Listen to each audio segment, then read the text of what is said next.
శ్రీ గణేశాయ నమః. ఓం శ్రీ సరస్వత్యై నమః. ఓం శ్రీ గురుభ్యో నమః. శ్రీ దత్తాయ గురవే నమః. సమగ్ర శ్రీ గురు చరిత్ర 3వ అధ్యాయం.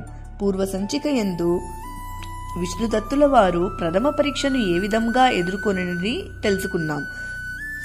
ఇప్పుడు మిగతా 2 పరీక్షలు ఎలా ఉన్నాయి, ఆయనకు దత్తస్వామి దర్శనం ఏ విధంగా లభించినదో చవి చూద్దామా. ఇక ఇంటికి తిరిగి వచ్చిన విష్ణుదత్తుల వారు జరిగిన సంఘటనను నెమరు వేసుకుని తనలో తాను ఈ విధముగా తలపోశారు. సకల సృష్టియందు బీజరూపముననున్న చైతన్యము దత్తప్రభువే అయినప్పుడు ఆయనకే జాతి, అలవాట్లు వంటి అత్యంత అల్పమైన విషయములను ఆపాదించి స్వామి సన్నిధానమును వదులుకున్న నేను నిజంగానే మత్తులో పడ్డ పిచ్చివాడినే. ఆ బ్రహ్మరాక్షసుడు నిజానికి నాకు ఉపకారం చేయునే గాని అతనెందుకు ఈ విధంగా చేస్తాడు అనుకుని తన నిత్యానుష్ఠానములను కొనసాగిస్తూ మరొక అవకాశమునకై ఎదురు చూడసాగాడు విష్ణుదత్తుడు. ఇలా కాలం గడుస్తుండగా అకస్మాత్తుగా ఒకరోజు రాత్రి సమయంలో నిశాచరుడైన రాక్షసుడు విష్ణుదత్తుని పిలవసాగాడు. సరిగ్గా అప్పుడే నిద్రకు ఉపక్రమించవలెను అనుకుంటుండగా ఈ రాక్షసుని పిలుపు విని వెలుపలికి వచ్చి చూశాడాయన. శ్రీ స్వామివారు దగ్గరలోనే ఉన్నారు, పద వెళదాం అన్న రాక్షసుని మాటలు విని వెళ్ళుటకు తయారవగా అంతలో ఏమండి కమండలం అన్న తన భార్య మాటలు విని అయ్యో మరలా వెనకకు పిలిచావు అనుకుంటూ కమండలమును తీసుకుని ఆ రాక్షసుని వెంట వడివడిగా నడిచాడు. వారిరువురు నడిచి ఒక శ్మశానం చేరినారు. అచ్చట ఒక వ్యక్తి నల్లని స్థూలకాయం కలిగి చింపిరి జుట్టుతో కొన్ని ఎముకలను ఆభరణములుగా ధరించి మెడయందు ఒక పెద్ద ఎముకను ధరించి ఉన్నాడు. అతని శరీరముపై ఎర్రటి రక్తపు చారులున్నాయి. చుట్టూ పెద్ద పెద్ద కుక్కలున్నాయి. అతనెంతో భయంకరముగా కేకలు పెడుతూ చితులపై కాలుతున్న శవముల నుండి మాంసమును తీసి తన చుట్టూ ఉన్న కుక్కలకు వేస్తూ కొన్ని శవములను తన చేతి అందున్న ఎముకతో కొడుతూ తిడుతూ ఉన్నాడు. అటువంటి ఒక వ్యక్తిని ఆ రాక్షసుడు విష్ణుదత్తునికి చూపిస్తూ వెళ్ళవయ్యా వెళ్ళు, అతడే నీ స్వామి, పోయి సేవించు అని అచ్చటి నుండి వెళ్ళిపోయాడు. ఆ కాటి కాపరిని చూచుచుండగానే ఈ బ్రాహ్మణునికి పై ప్రాణాలు పైనే పోవునంత భయం కలిగింది. కాని ఇంతకు ముందు ఒకసారి స్వామిని చూచిన అవకాశమును పోగొట్టుకొనినాడు. ఈసారి ఏదో విధంగా శ్రీ స్వామివారిని వదలకూడదు అని అనుకుని తగిన ధైర్యం తెచ్చుకొని తన బుద్ధిని స్థిరపరుచుకొని అతని వద్దకు వెళ్ళి స్వామి దత్తాత్రేయ పాహిమాం రక్షమాం శరణు శరణు అంటూ ఆయన పాదములను గట్టిగా పట్టుకున్నాడు. అంతే, ఒక్కసారిగా ఎవడవురా నువ్వు అని గట్టిగా అరచి కేకలు వేస్తూ తన చేతి అందున్న ఎముకతో వీపు బద్దలయ్యేటట్లు తల దిమ్మెక్కునట్లుగా ఒక్క దెబ్బ వేశాడతను. అంతవరకు కూడగట్టుకున్న ధైర్యస్థైర్యాలు గాలిలో కలిసిపోయాయి. వాటి స్థానే భయం, వణుకు చోటు చేసుకున్నాయి. గడగడా వణుకుచూ మిగిలి ఉన్న శక్తినంతా కూడగట్టుకుని పలాయనం చిత్తగించాడు. స్వామి దెబ్బకి విష్ణుదత్తుని శరీరం అదురుచున్నది. పుటి వెంట నురగ కారసాగింది. అతి కష్టం మీద ఇంటికి చేరుకుని ఇంటి అరుగుపైన అటులనే కూలబడిపోయాడు. తన భర్త రాకను గమనించిన ఆయన భార్య ఎంతో గాబరాగా వెలుపలికి వచ్చి ఆయనకు శైత్యోపచారములను చేయసాగింది. అంతలో ఆ రాక్షసుడు అక్కడికి వచ్చి అయ్యో చాలా అలిసిపోయావే, పాపం, కొద్దిగా ధైర్యం తెచ్చుకొని అచ్చటనే ఉన్న ఎడల నీకీ బాధ ఉండేది కాదు కదా, ఆయన అనుగ్రహం కూడా దక్కి ఉండేది. ఆయన మాయావి, ఆయన చుట్టూ విష్ణుమాయ పరిభ్రమిస్తూ ఉంటుంది. ఎన్నో శాస్త్ర పురాణాలు పఠించావు కదా, ఆయన మాయను గురించి ఇంతమాత్రం గ్రహించలేవా? సరే సేదతీరు, మరొక చివరి అవకాశం మిగిలి ఉన్నది, అప్పుడు ప్రయత్నిద్దువు గాని అంటూ తన దారిని తాను వెళ్ళిపోయాడు బ్రహ్మరాక్షసుడు. ఇదంతా చూచి తన భర్తను గమనించి ఎంతో ఆందోళన పడిన ఆయన భార్య పోనీయండి, మీకు మాయల గురించి తెలియదు, మన ప్రాప్తమింతే అనుకుందాం, విచారించకండి అంటూ భర్తను ఓదార్చసాగింది. తన ధర్మపత్ని చేయు శైత్యోపచారములు మరియు ఉపశమన వాక్యములతో విష్ణుదత్తుల వారు సేదతీరి తమ దైనందిన కార్యక్రమముల యందు నిమగ్నమైనారు. కాని సదా ఆయన చిత్తము దత్తదర్శన ధ్యాసయందుండి తానెంతటి తప్పు చేసినది, ఎంతటి భాగ్యమునను చేయి విడిచినది తలుచుకుని కుమిలిపోసాగాడు. కాలచక్ర భ్రమణము ఆగదు కదా, రోజులు గడుస్తున్నాయి. విష్ణుదత్తుడు స్వామివారిని ఎంతో ఆర్ధవంగా ప్రార్థిస్తున్నాడు. ఓ దేవాదిదేవా, నిరంతర శ్రద్ధాభక్తులతో నీ సేవ చేయు నేను చేసిన నేరమేమి? నా భక్తి ఎందేదైనను లోపమున్నదా? నా ఆలోచన విధానమందు ఏదైనా అపరాధమున్నదా?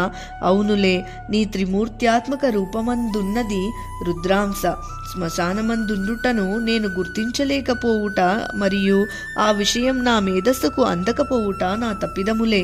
ప్రభో క్షమించు, ఈ దీనుని కరుణించు అని నిత్యం ఎంతో తపనతో ఆ దత్తప్రభువుని ఆరాధిస్తున్నాడు. ఈ విధమైన పశ్చాత్తాపము, భక్తి, శ్రద్ధలతో దత్తప్రభువును ప్రార్థిస్తూ నిత్యానుష్ఠానము నందు ఈ విధమైన పశ్చాత్తాపము, భక్తి, శ్రద్ధలతో దత్తప్రభువును ప్రార్థిస్తూ నిత్యానుష్ఠానమునందు ఎట్టి లోపము గాని అశ్రద్ధ గాని లేకుండా తన జీవితమును కొనసాగిస్తున్నాడు. ఈ విధముగా కాలం గడుచుచుండగా ఒక రోజున భార్యాభర్తలు ఇరువరూను మరుసటి రోజు చేయవలసిన పితృకార్యమును గురించి ఆలోచించసాగిరి. అంతలో విష్ణుదత్త రావయ్య అన్న పిలుపు వినబడి భార్యాభర్తలు వెలుపలికి వచ్చి బ్రహ్మరాక్షసుడిని చూచారు. ఇన్ని రోజులుగా ఆ దత్తప్రభువుని ప్రార్థిస్తూ ఈ రాక్షసుని రాకకై ఎదురుచూచుచూ ఉన్నాడు. ఆ నిరీక్ష ఫలితమన్నట్లుగా ఈ పిలుపు విని తయారుగా ఉంచుకొనిన కమండలమును తీసుకుని బయలుదేరబోయాడు. అప్పుడు ఆ బ్రహ్మరాక్షసుడు విష్ణుదత్తునితో, మహానుభావ, ఈసారి నేను చెప్పేది జాగ్రత్తగా వినండి. స్వామివారు మీకు ఏ రూపంతో కనిపిస్తారో ఆ రూపమును మీరు మనస్సుతో చూడకండి. మీకు ఆ రూపముతో పని లేదు. సాక్షాత్తు త్రిమూర్తి రూపుడైన ఆ పరమాత్ముడే మీ ఎదుటనున్నాడనే భావన చాలా దృఢంగా ఉండాలి. ఇది 3వసారి. పరీక్ష దాటి మరింత కఠినముగా ఉండవచ్చు. శ్రీ స్వామివారిని మీ మనస్సులో, ఆలోచనలో, మస్తిష్కంలో ఉంచుకొని ఏ విధమైన ఇతర భావనను మీ దరి చేరనీయకుండా జాగ్రత్త పడండి. ఇదే చివరి అవకాశం, ప్రయత్నం కూడాను అంటూ ముందుకు దారి తీశాడు. బ్రహ్మరాక్షసుని వెంట వెళుతున్న విష్ణుదత్తుడు ఈ విధంగా తలపోశాడు. ఈసారి స్వామి అనుగ్రహం పొంది తీరవలెను. ఈ ప్రయత్నంలో నా శరీరము నశించినను వెనుకాడను అనే దృఢ నిశ్చయం చేసుకుని స్వామి దర్శనమునకు సాగిపోయాడు. వారిరువురు ఊరికి దూరముగానున్న ఒక మాలెపల్లెకు చేరుకున్నారు. అచ్చట ఒకడు ఒక చచ్చిన గాడిద మాంసమును తీసి తోలు సరిచేయుచు ఆ మాంసపు కండలను అచ్చట ఉన్న కాకులకు, గ్రద్దలకు వేయుచున్నాడు. వాటితో పాటు అనేక కుక్కలను కూడా అచ్చట గలవు. అతను తన శరీరముపై ఏవో ఇనుప నగలు ధరించి ఎంతో దుమ్ము కొట్టుకొని చిందర వందరగాయున్న జుట్టుతో చికాకుగా ఉండి ఎవరినో బండబూతులు తిడుతూ తన పనిలో లీనమై ఉన్నాడు. అట్టి వ్యక్తిని బ్రహ్మరాక్షసుడు విష్ణుదత్తుల వారికి చూపించి, ఆ కనబడే వ్యక్తే నీవు ఆరాధించు స్వామివారు. ఆయన బాహ్య రూపమును పట్టించుకోకుండా నిశ్చలముగా, నిర్భయముగా ప్రయత్నించి అనుగ్రహమును పొందుము అంటూ అచ్చటి నుండి తన బాధ్యత తీరిందన్నట్లు మాయమైపోయినాడు. విష్ణుదత్తుడు ఆ వ్యక్తిని తదేకంగా చూడగా అతని మనస్సు ఎంతో ఆనందంతోనూ నిర్భయంతోనూ నిండిపోయింది. తనెదురుగా ఉన్నది సాక్షాత్ దత్తస్వామి అనే భావన తప్ప ఇతర ఆలోచనే లేదు. దత్తా, జయగురుదత్త, శ్రీగురుదత్త అనే నామోచ్చరణతో ముందుకు నడిచి అతను చూచేలోగా అతని పాదములపై సాష్టాంగముగా వ్రాలిపోయి అతని పాదములను గట్టిగా పట్టుకొని, దేవాదిదేవా దత్తప్రభో శరణు శరణు, పాహిమాం రక్షమాం అని అన్నాడు. ఆ కటికవాడు తన పాదములను విడిపించుకోవాలని ప్రయత్నిస్తూ, ఎవరురా దేవుడు? దేవుడు లేదు, ఏమీ లేదు, ఈ శరణేమిటి? ముందు నా కాళ్ళని వదులుతావా లేవా అని తన కాళ్లను విడవని అతనిని తిట్టిపోసి ఉమ్మివేసి వీపు పగిలేలా కొడుతూ ఉంటే ఏమాత్రం చలించకుండా విష్ణుదత్తుడు స్వామి పాదములను విడవకుండా పట్టుకొని అట్లే ఉన్నాడు. భక్తుడు భగవంతుని మధ్య ఈ పోరాటం నిర్విరామముగా ఎంతోసేపు కొనసాగింది. భక్తుని దీక్ష, పట్టుదల, శరణాగతి, అంకితభావం ఇనుమడించినప్పుడు భగవంతుడు తన పరీక్షను నిలిపి అతనిని అనుగ్రహించుట ప్రారంభిస్తాడు. తన చివరి పరీక్ష యందు ఏమాత్రం ఏమరుపాటు లేని లేదా తొట్రుపాటుగాని లేకుండా అకుంఠిత దీక్షతో తన పాదములను శరణుజొచ్చిన విష్ణుదత్తుని భక్తి పారవస్యములకు కరిగిపోయిన ఆ విశ్వంబరుడు, నాతో నీకేం పనయ్యా, 3 సార్లు నా చుట్టూ తిరిగి ప్రయత్నించినావు అన్న అమృతతుల్యమైన వాక్కును వింటూ అంతవరకు తన శరీరమునకు తగిలిన దెబ్బలు, బాధ మటుమాయమవగా తలెత్తి చూశాడు. కానీ ఆయన పాదములను పట్టును మాత్రం విడవలేదు. అత్యంత ఆశ్చర్యకరముగా అచ్చట గాడిద తోళ్లు గాని, మాంసపు కండములు గాని, వాయసములు గాని, గ్రద్దలు గాని కానరాలేదు. 4 కుక్కలు మాత్రం స్వామికి సమీపంలో శాంతంగా ఉన్నాయి. స్వామి నిజస్వరూపంతో దర్శనమివ్వసాగారు.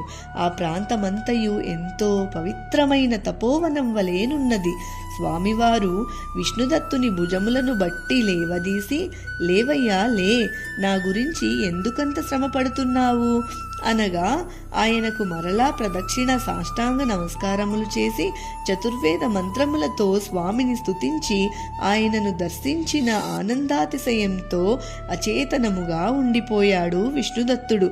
దత్తస్వామి విష్ణుదత్తుని స్తోత్రములకు సంతోషించి అతనితో, విష్ణుదత్త, ఇంతటి కష్టమున కోర్చి నన్ను దర్శించావు. నీకు నా నుండి ఏమి కావలేనో అడుగు, నీ కోరిక తప్పక చెల్లిస్తాను అని అన్నారు. కోరికలంటేనే తెలియని బ్రాహ్మణోత్తమునికి ఏ కోరిక స్ఫురించలేదు. స్వామి అనేక రీతుల బలవంతం చేయగా మరుసటి దినమున తన ఇంట జరుగు పితృకార్యమునకు భోక్తగా రమ్మనమని శ్రీ స్వామివారిని కోరాడు. ఆయన తథాస్తు అని వరమివ్వగా తనకు ఇంతటి మహద్భాగ్యమును కలిగించిన బ్రహ్మరాక్షసుని గురించి ఆలోచన వచ్చిన తక్షణమే అతను ఒక దివ్య విమానంలో ఊర్ధ్వలోకములకు తరలి వెళ్లడాన్ని చూచి దత్తస్వామికి పునః ప్రణామములను అర్పించి ఆయన అంతర్ధానమవగా ఇంటికి చేరుకుని భార్యకు సమస్త సంఘటనలను, శ్రీ స్వామివారు దర్శనమనుగ్రహించిన తీరును, ఆయనను మరునాడు జరగబోవు పితృకార్యమునకు భోక్తగా ఆహ్వానించిన సంగతి కూడా విపులముగా విశదీకరించినాడు. మరుసటి రోజు శ్రీ స్వామివారు భోక్తగా వేంచేసినారు. ఆయన ఒక్కరే భోక్తగా ఉండుటకు అంగీకరించని కారణమున విష్ణుదత్తుని ధర్మపత్ని అగ్నిదేవుని, సూర్యదేవుని ఆహ్వానించినది. 3 స్థానములయందు అనగా బ్రహ్మ, విశ్వదేవతల పితృదేవతా స్థానములయందు సాక్షాత్తు ఆదిదేవుడైన దత్తునితో పాటు సూర్య, అగ్ని దేవులను ఆహ్వానించి నిర్వహించిన పితృకార్యం నభూతో నభవిష్యతి. ఆపై శ్రీ స్వామివారు విష్ణుదత్తునికి మంత్రోపదేశమును గావించి లోక కళ్యాణార్థం నియమించి అంతర్ధానమైనారు. ఈ సుశీల విష్ణు దంపతులు కలియుగ ప్రథమ దత్తావతారుడైన శ్రీపాద శ్రీవల్లభునికి జననీ జనకులైన విషయం ఈ గ్రంథ 2వ కాండమునందు శ్రీపాద శ్రీవల్లభ లీలామృతమునందు వివరించుట జరిగినది. అవధూత చింతన శ్రీ గురుదేవ దత్త. దిగంబరా దిగంబరా శ్రీపాదవల్లభా దిగంబరా, దిగంబరా దిగంబరా అవధూత చింతన దిగంబరా. జయ గురుదత్త. 3వ అధ్యాయం సంపూర్ణం.